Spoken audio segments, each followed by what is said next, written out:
Progress Report 11, May 1st. Why haven't I ever noticed how beautiful Alice Kinnian is? She has pigeon soft brown eyes and feathery brown hair down to the hollow of her neck.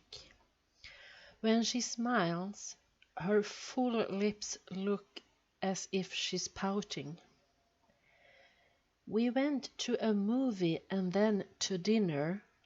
I didn't see much of the first picture because I was too conscious of her sitting next to me. Twice her bare arm touched mine on the armrest, and both times the fear that she would become annoyed made me pull back. All I could think about was her soft skin just inches away. Then I saw, 2 rows ahead of us, a young man with his arm around his girl, and I wanted to put my arm around Miss Kinnian. Terrifying, but if I did it slowly, first resting my arm on the back of her seat, moving up, inch by inch, to rest near her shoulders and then back of her neck, casually. I didn't dare. The best I could do was rest my elbow on the back of her seat, but by the time I got there, I had to shift position to wipe the perspiration off my face and neck. Once her leg accidentally brushed against mine. It became such an ordeal, so painful, that I forced myself to take my mind off her.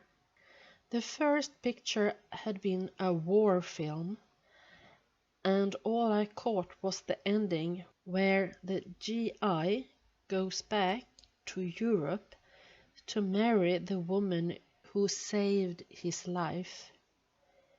The second picture interested me, a psychological film about a man and woman apparently in love, but actually destroying each other. Everything suggests that the man is going to kill his wife, but at the last moment, something she screams out in a nightmare makes him recall something that happened to him during his childhood. The sudden memory shows him that his hatred is really directed at a depraved governess who had terrified him with frightening stories and left a flaw in his personality.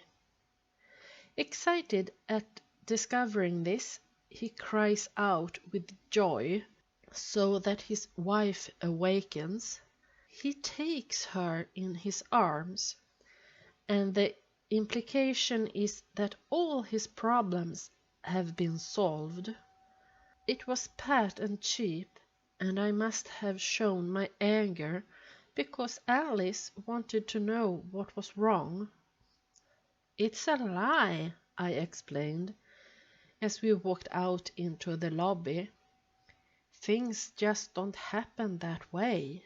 "Of course not," she laughed. "It's a world of make-believe." "Oh no, that's no answer," I insisted. "Even in the world of make-believe, there have to be rules. The parts have to be consistent and belong together. This kind of picture is a lie.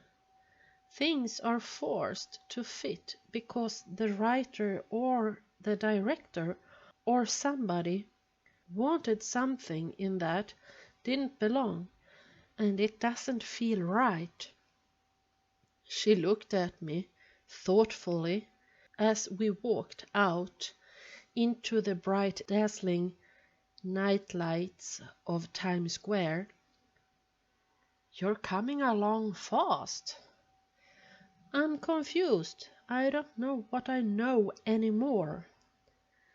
"Never mind that," she insisted. "You're beginning to see and understand things." She waved her hand to take in all of the neon and glitter around us as we crossed over to 7th Avenue. "You're beginning to see what's behind the surface of things. What you say about the parts having to belong together, that was a pretty good insight." "Oh, come on now. I don't feel as if I'm accomplishing anything. I don't understand about myself or my past. I don't even know where my parents are, or what they look like. Do you know that when I see them in a flash of memory, or in a dream, the faces are a blur? I want to see their expressions. I can't understand what's going on unless I can see their faces." "Charlie, calm down." People were turning to stare. She slipped her arm through mine and pulled me close to restrain me. "Be patient. Don't forget you're accomplishing in weeks what takes others a lifetime. You're a giant sponge soaking in knowledge. Soon you'll begin to connect things up, and you'll see how all the different worlds of learning are related. All the levels, Charlie, like steps on a giant ladder. And you'll climb higher and higher to see more and more of the world around you." As we entered the cafeteria on 45th Street and picked up our trays, she spoke animatedly. "Ordinary people," she said, "can see only a little bit.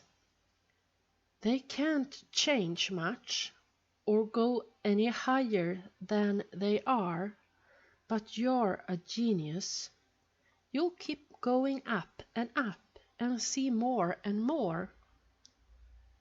And each step will reveal worlds you never even knew existed." People on the line who heard her turned to stare at me, and only when I nudged her to stop did she lower her voice. "I just hope to God," she whispered, "that you don't get hurt." For a little while after that I didn't know what to say. We ordered our food at the counter and carried it to our table and ate without talking. The silence made me nervous. I knew what she meant about her fear, so I joked about it.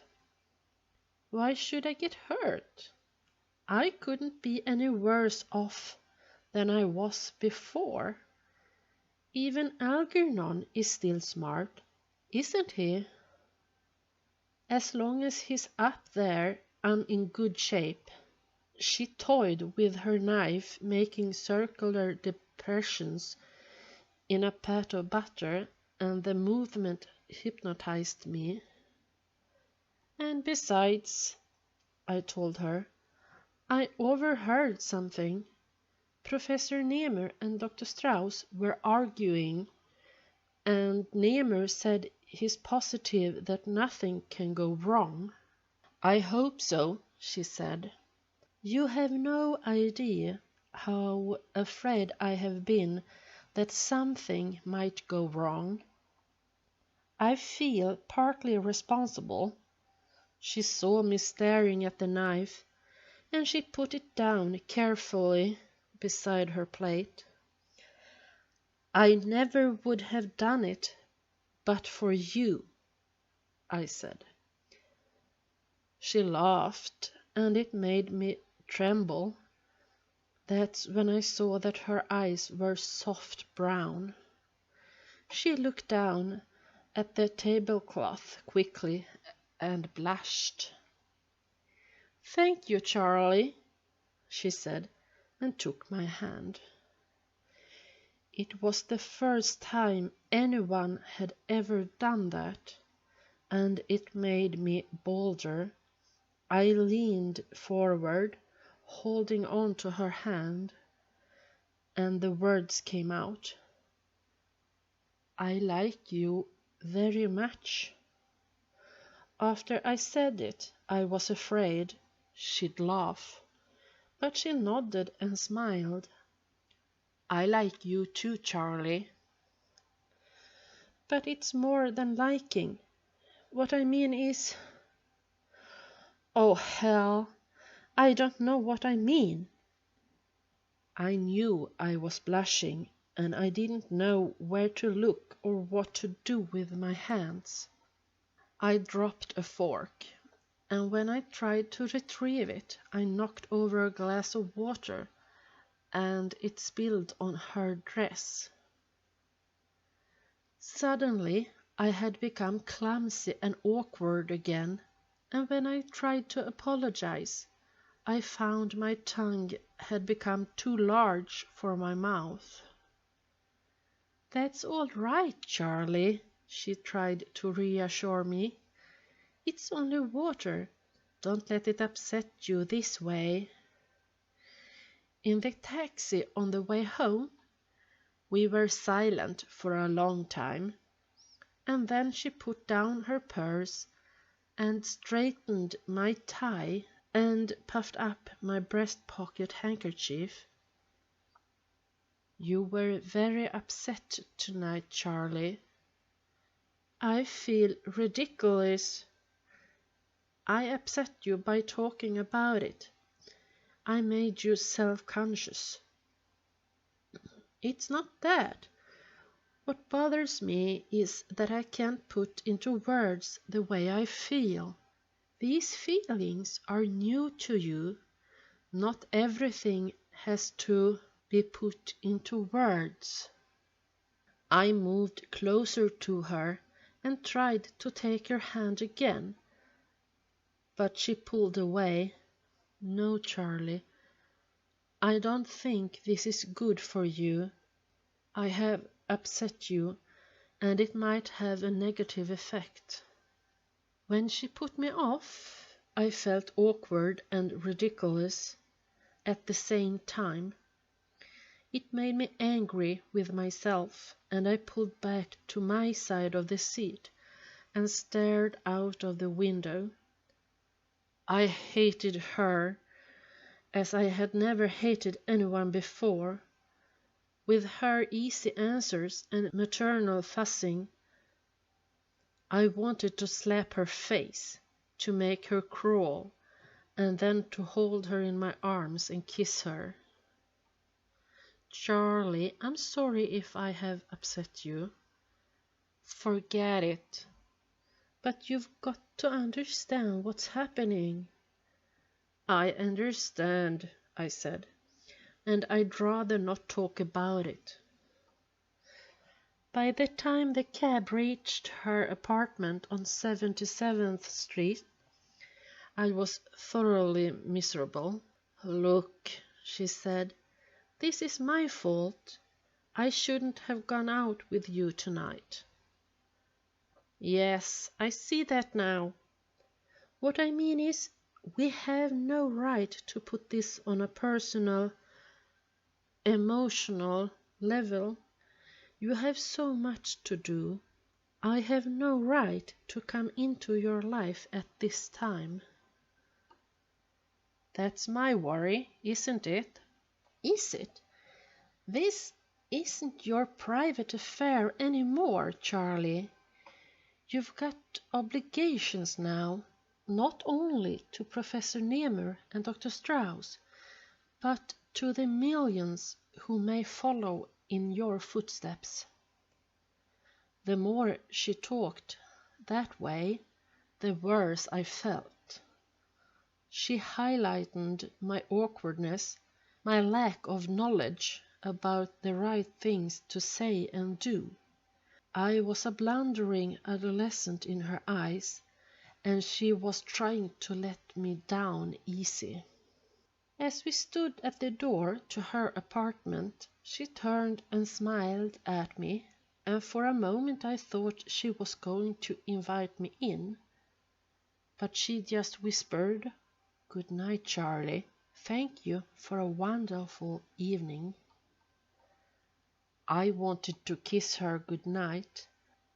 I had worried about it earlier. Didn't a woman expect you to kiss her? In the novels I'd read and the movies I'd seen, the man makes the advances. I had decided last night that I would kiss her, but I kept thinking, what if she turns me down? I moved closer and reached for her shoulders, but she was too quick for me. She stopped me and took my hand in hers. "We'd better just say good night this way, Charlie. We can't let this get personal, not yet." And before I could protest or ask what she meant by "not yet," she started inside. "Good night, Charlie, and thank you again for a lovely, lovely time," and closed the door. I was furious at her, myself, and the world, but by the time I got home I realized she was right. Now I don't know whether she cares for me or if she was just being kind. What could she possibly see in me? What makes it so awkward is that I've never experienced anything like this before. How does a person go about learning how to act toward another person? How does a man learn how to behave toward a woman? The books don't help much, but next time I'm going to kiss her good night.